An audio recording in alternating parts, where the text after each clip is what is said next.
Good evening. Welcome to the Laughing Monkey Music Show. Today we have Jeff from the Steepwater Band. How you doing tonight, man? Doing all right. How about yourself? I'm doing good. I'm doing good. You have a new album I want to talk about and talk about the band and some of the stuff you've been doing. And actually, not that long ago, you did some solo stuff too. We could actually probably jump in there if you don't mind. You like an acoustic-y solo album? I did. I did a solo acoustic record called From the Highway to the Show. Yeah, it's something I've been wanting to do for years because I do solo acoustic shows and never had a recording to represent that, and finally got around to doing it. Just the timing was right. Did a few cover tunes that I like and some Steepwater songs that I threw on there because a lot of Steepwater songs are written on acoustic to begin with, and I thought it'd be cool to kind of show that. I might do more too because I do a ton of songs on acoustic. It was really hard to narrow it down, but yeah, I'm glad I did that. It's a cool thing. It's very stripped down. I went to a studio, used several different acoustic guitars and mics, and still had it mixed, but it is just me and an acoustic guitar. Yeah. I've heard a bunch of it. It sounds really good. I really enjoy it. I think you should just keep doing them. I mean, yeah, I have leftover material too, so. Or you can just write more too, right? Just keep writing. That's what you do. You're an artist, right? Yeah, exactly. Yeah. So you being the guitar player and singer, and obviously are a core songwriter of the band because of that. So a lot of it overlaps. A lot of your songwriting, you do it on acoustic, mostly. You're saying that's kind of like a lead-in, really. It's well, the whole band writes. It really depends. I'd say a good chunk of it is written on acoustic guitar because I'm writing at home. So there's a lot of songs where, usually the lyrics and the melody are up to me, but the music could come from the band or somebody else in the band. But yeah, a lot of it will be me writing on acoustic, and sometimes I'll bring a whole song to the band, lyrics, arrangement, melody, and they'll just be like, "That's perfect, just leave it." Other times it might be something they wrote, and it's up to me to put the lyrics and the melody on it. I'm not big on telling the other guys what to play though. Everybody usually, except for maybe a bass line here and there, I might have come up with once in a while. Everybody usually comes up with their own thing and puts it on there, and that's why we share all the music credits. Which is also good to keep a band together. You guys really haven't had many lineup changes either, compared to what most bands do. Pretty minimal, yeah. Right. You've had a couple casualties. I mean, you got a new bass player recently. We did. Joe Bishop is now our bass player. Yeah, yeah. And Todd, you probably had to get rid of him because he only spelled his name with one D, not two. You couldn't trust somebody with one D in their name. Oh no, you could trust. No, I'm joking with you. Todd with a one D. I'm like, what? Who does that? Yeah, it's like Keith Richard. Right, exactly. Todd's awesome. Todd's awesome. I'm just busting. He was great. Yeah, we're still great friends with Todd. And I'm only being silly with the letter. I know, yeah. All good. All good. Yeah, we run into Todd quite a bit because he ended up playing with Davey Knowles. He's in Dave, and we play shows with Davey pretty often. Yeah, we're on the same booking agency, and we end up at the same festivals and the same clubs. So it's all good, it's all everything's good. But yeah, Joe Bishop's worked out great. We've had a false start though because we were just getting rolling with Joe, and then the pandemic hit, so now we're getting rolling again with Joe. So we guys just did that rehearsal thing too. That live rehearsal, that was pretty cool. Yeah, that was like only the second time we had gotten together in about 14 months. We pretty much we shut everything down. We weren't big on playing during the pandemic. So yeah, it felt really good to get back together and jam again. What have you guys been doing all that time? Like just go up into the mountains and playing guitar with a bunch of grizzly bears? Maybe like we've been doing to kind of keep your chops up. It sound pretty good. We're not playing that much. Yeah, I know. It was like riding a bike once you got in the room. That's because everybody played on their own. Our drummer plays at home. Everybody plays at home. Joe, our bass player, he was still doing some small gigs. I was playing guitar every day, singing a few times a week, writing songs. So it's not like we just put the guitars down for a year. I mean, we still played. We just hadn't played. As a band, you guys sounded pretty tight, though. That was your second time that I saw it, and I was like, wow. Yeah, I think everybody was ready to get back to it. So. Yeah, we weren't really interested in trying to get together and do the virtual thing, and because we don't live that near each other. It's a lot of hoop jumping, and through a pandemic and putting masks on and finding a location and getting somebody to film it, we just decided to shut it down, go ahead and release our album. Our album was done because we'd already taken pre-orders for the album, so we put the album out. But Yeah, we just shut the whole thing down, and now we're back at it again, full force. So, yeah, Well, there's really no wrong model for what happened. I mean, I know there's some band out in Russia I spoke to. They literally had to practice in a secret location because the lockdown was so crazy at one point for them before their live yeah, stream. I'm like, can you imagine that? Like KGB coming out hunting you down because you're not supposed to be jamming. That's some serious stuff. I'm like, can you be saying this out loud if this is a secret location? yeah. I don't know about First that. rule of Fight Club is you don't talk about Fight Club. You know, We started in '98. 98, so 12. All right. Well, trying to do Over some 20 COVID years. math there. So, oh Yeah, yeah, 98. I'm sorry, backwards. Yeah, but yeah, so you guys have really been pounding. So actually, the break might be good. Kind of like when you put your guitar down, you give it a break for a little bit, and you go back, and you're like, whoa.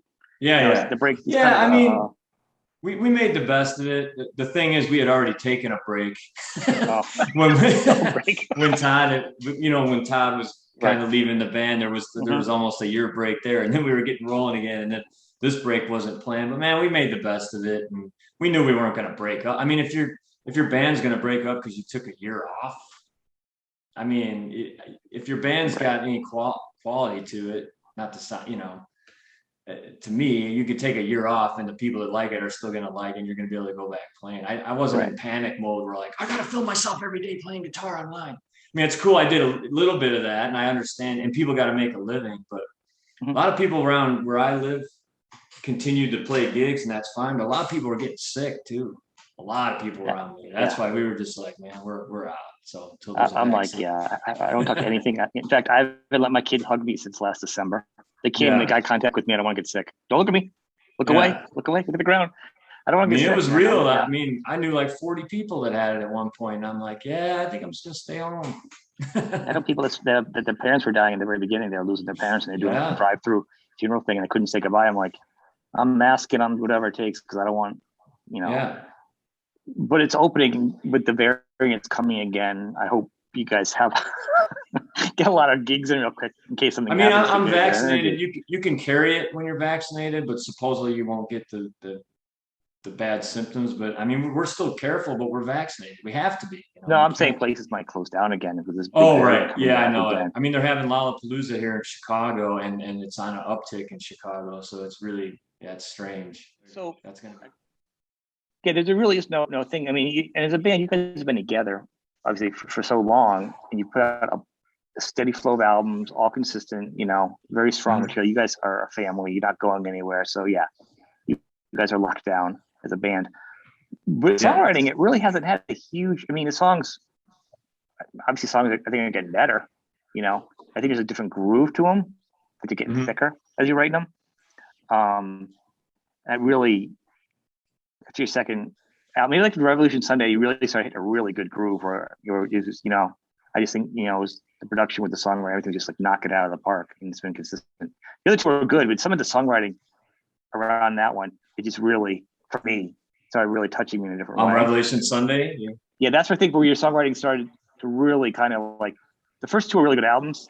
I still listen to them. But Revolution Sunday is where it really started to make a difference for me, Well, song-wise, for some reason.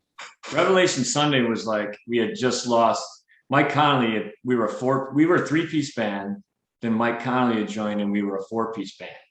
Yeah. And I think he left pretty abruptly, and we just went down back to the rehearsal space and realized that we could do a three-piece thing. And I had a bunch of songs that were on the back burner, and I think we were just fired up at that time, trying to You know what I'm prove that saying? we No, could. it doesn't feel like it's not like night and day like different people. It just feels like it's just, to me, it's different. Like it's a new platform, guys. New, Right, yeah. Well, we That's were going back to being a trio, and I think we were trying to prove that we could still be a band it worked. without that fourth member. And there was a certain energy there that, I mean, we still play some of those songs live, but there's definitely a certain energy. And and Joe's brother at the time was getting into recording, and he offered to record it, and he was learning how to record, and we were learning some things that, from prior studios, and we went in there and we just played, and all these years later, Jim did our newest record too. So, yeah, that the production is awesome. And that's the other thing. Like, so with the production and everything, the first two, like you guys were like power walking, and then you like get your stride, start getting your groove going. yeah. Because then Grace and Melody, and then Clava, and then Shake Your Faith is another outrageous. Like the song in that album too is so good because there's so many turns in the song, so many layers in that song, in the songwriting in there. Uh-huh. Like, you know, was it the keyboard, the organ in it? I mean, there's some really good stuff in there. That was just that you weren't expecting in the album. You know, I mean, the melodies, the lyrics. That's probably one of my personal favorites. Yeah. As far as songwriting goes, but the new one, Turn of the Will, that is a good album too. Yeah, I've been listening to it a lot lately. It's appreciate it. Break. Yes, that's awesome. That part, yeah, with the way it breaks down and switches to that, I was like, oh, don't stop, keep going. Yeah. That melody is so great. It's like it feels like that should appear somewhere else into another song somewhere else. Gotcha. Yeah. Like a sequel somewhere. Yeah, like, there's some wild things. There's some wild things going on in Shake Your Faith. We wrote all those songs really quick, and a guy named Jim Wirt produced that record, who happened to be a great keyboard player. So he added some. That record really doesn't sound like any of our other records because he's like, I don't want to do the typical Hammond B3 Fender Rhodes. I got this weird '70s Yamaha keyboard, and and it was kind of, I don't know if it's something we would do again, but for the time and for those songs, it was really an experiment for us. And some of those songs came out sounding pretty trippy. It was good, but even like you sang, like your melody worked with the keyboards. That you had this like certain vocal line, the melody that you worked perfectly as. Like I felt like it was like almost not carnival, but it's really great. Yeah, like a '70s carnival boardwalk feel. And you had this like really groove in your lyrics and your vocals when you were singing with it. And it was just, I had never heard that before, and I was like, that's really cool. But you guys also don't shy away. You do throw in cover songs and you play live too, and you're really just fun ones, you know. Yeah, we just to play out. It's just stuff we feel like playing.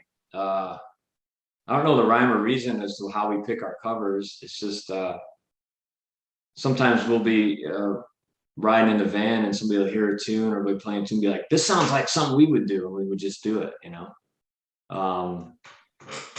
Yeah, we know a lot of Neil Young songs and Rolling Stones and Bob Dylan and a lot of blues tunes, and we just try to Steepwaterize them a little bit and just throw them in the set, and it's cool, you know. Well, yeah, I mean, it's great. You like I can't tell you. I just listened doing Boom Boom and a Zeppelin tune. I listened to you guys. Oh, how many more times? Yeah. Yeah. And I think that just happened one night when we were doing Boom Boom, and then and now every time we do Boom Boom, it's in there. You know, I mean, that's just funny, stuff kind of mutates like that. Yeah, I think one night I just went into the riff. It's fun. Obviously you guys do really long sets and you play a long night, so to mix it up is kind of fun for you guys. I mean, you have enough material to do like 3 nights of the Fillmore at this point, or just original, because you have so many albums out that you don't even need to do cover songs. So it's fun that you still throw them in and you know, have fun with them. Yeah, exactly. And we do change the setup every night just for our own interests. And you have a lot, you know, you have some of the same people that travel and see the band sometimes, and they get a different show. And I mean, there's always like those core 4 or 5 tunes we'll probably play every night, but around those songs we'll switch up the set, you know. How do you do that? How do you decide what you're going to do? Like who's going to pick what for the night? Our drummer has taken it upon himself to write sets every night, and that's fine because I really don't. It's usually the drummer. I keep hearing that. It's usually the drummer for some reason. I don't know what it is. He just started doing it, and I mean, he does. You know, he doesn't go, this is what we're playing. I mean, we discuss it, but he's gotten really good at it. And I enjoy playing just about all our songs. So right. I don't, you know, and I'm glad he likes doing it because I got enough things to do at a gig where I don't really feel it's like, you know, I'd rather just call the songs out, but if it's going to be put in my lap. But we have a lot of different guitar tunings and you know, I don't like to do play a song in the same key 5 times in a row, and he knows all that. And he's pretty good at mixing it up and getting a flow. He's gotten really good at it. So it's kind of become his deal. I mean, once in a while we'll have hey, well, let's do this one. I don't feel like doing that one kind of discussion. Well, it's gonna be kind of fun too for you to be like, what am I doing tonight? Like, so yeah, you already know the songs. It kind of mixes it up for you. Like it kind of is, yeah. Like he'll shoot me a text message like, what about this? And I'll be like, oh yeah, I forgot about that tune. Yeah, let's do that. Well, it works. It's working for you guys really good. Yeah. So actually, let's talk guitars. I know you do Gibsons and stuff. Let's talk about some of your favorite guitars. What do you got for gear? What do you use? Oh, both Eric and I use a lot of guitars. A Desert Island pick for me would be a Les Paul. You know, I've always been a Les Paul guy, but I mean, I use Strats, I have Tellys, I have Dan Electros. I just got a Taya guitar. I don't know if you're hip to those. The guitar maker Taya. It's kind of an eccentric looking guitar. You know, it's got like kind of embroidered thing going on the top. Oh, I just see that picture. That's a beautiful guitar. You posted a picture of that one. Yeah, right? yeah. Well, Eric's been playing one for years. And Taya studied under Zamitis. Tony Zamitis. I don't know if you're hip to Zamitis. Keith Richards and Ron Wood used to play him. So it's kind of that vibe, humbucker vibe. Really great sounding guitar. But Eric's the same way. He's got Telecasters. We got SGs. So yeah, a lot of. I like to get a lot of different sounds. Plus, I use different tunings on stage. You know. Well, that's kind of what it is. Because when you hear you do have so many different sounds coming from you and from different guitars. So it's kind of trying to get an idea of your sound. Like, is there a certain pedal or amps you use, or I know you use sometimes Fender and Well, Eric primarily uses Fenders, and I've been using Fender and Orange. Lately, I've been using a Tweed Bassman, 410 Bassman. That I think somebody put together. I don't think it's a Fender. It's got an old transformer in it, and I've A-beat it with an original 59, and it's real close. So I've been using that. And then Orange amps. I had a deal with Orange amps, and I like to use the little dual terror and prefer in a smaller club. Pedals, I'm lucky to know some great pedal makers. My buddy Scott at BMF Effects has sent me a bunch of great pedals and Pro Analog Devices. I mean, I have a bunch of different fuzz pedals. I'm always changing stuff up. Oh, really? So, yeah. Can't put a pulse on you. Are you guys? How about pickups? You got a favorite pickup? Some people put a certain pickup in all their guitars. Are you just once again everywhere? I'm all over the map. Like you're like witness protection of guitars, aren't you? No one can pin you down. Well, the Taya's got Jason Lawler's, and they sound amazing. I've never owned Lawler's, always wanted to, and he makes them specifically for Taya guitars. My other Les Paul, I have custom buckers by Gibson out of a Shank Les Paul. Yeah, a Shank Les Paul is John Shank's the producer. Yep. He owns a 60 Les Paul, and when they do those, Gibson takes old Les Pauls from people and they copy them where you can buy them. They're called like a collector's editions. Yeah. But I have a 57 Gold Top reissue with a pair of Shank pickups in it. So nice. So it's the real woody, open sounding pickups, vintage sounding pickups. Some of my guitars I leave stock. I got a 64 SG Special stock pickups. I have a Firebird with T-tops. I don't have the same pickups in any two guitars. So I'm not really a stickler about anything. Which is interesting. I mean, because you have so many good sounds too. There's not like a really bad. I never really heard any kind of weird like, oh, I don't like that guitar sound. Yeah, I mean, they all serve their purpose. And when we're in the studio, we're using different amps and pedals. I mean, I got a Klon pedal that I bought new 18 years ago or something. That's on my board. And like I said, Pro Analog Devices and BMF Effects, my two are the most pedals that I. Yeah. I don't know if you're hip to those two pedal companies, but both great pedal makers. No, I'll check it. I will check them out. I have some Daredevil pedals. My buddy John. I mean, I got a pile of pedals. It's always interesting to hear how somebody gets their sound and how somebody writes a song because it's always different. Well, one of them, and speaking of all those pedals and all those guitars, I have my favorite right now though is just I have a 54 Tweed Fender Deluxe. Just plug a guitar, just plug a Les Paul straight into that and turn it on. And you're good to go. As much as I love pedals. Well, that's the thing. A lot of people just try keeping like a very stripped down thing because they're like, when I get out and I tour a lot, less stuff is better. And I can see that would be, a hassle if you have a ton of guitars or they're old guitars. Yeah, usually I have at least 4 or 5 with me, and I might hold on to one for 6, 7 song when we get into tunings. But I could do a show with no pedals, but I want those sounds for the Steepwater stuff. I want to have an Echoplex, and I want to have a Leslie simulator and a fuzz for certain things here. I don't want to be dependent on them. You got to have a good tone. You don't want to polish a turd. You got to start out with a good tone, but they're cool to have when you need them. Might be a pedal sitting there that I hit one time the whole night, but it was right for that song. That one time you used it. Yeah. Well, I wouldn't say you're covering it. It adds to it because the truth is, and you have video that shows you guys have just acoustic. I mean, you have You guys do one a long time. One actually now you guys. It's just you and Eric who's playing guitar like in the sky carts. You guys are just Oh, playing. and the gondola. The gondola. That is Yeah, the hilarious. gondola session. The gondola sessions. Yeah. That's awesome. Yeah, that was cool. That was in Aspen. That was a while. Yeah, that was It was a few while years ago. back. There's 13, I think, is a date on the Mm-hmm. on the video. But the point is, you can just take your guitar and play it.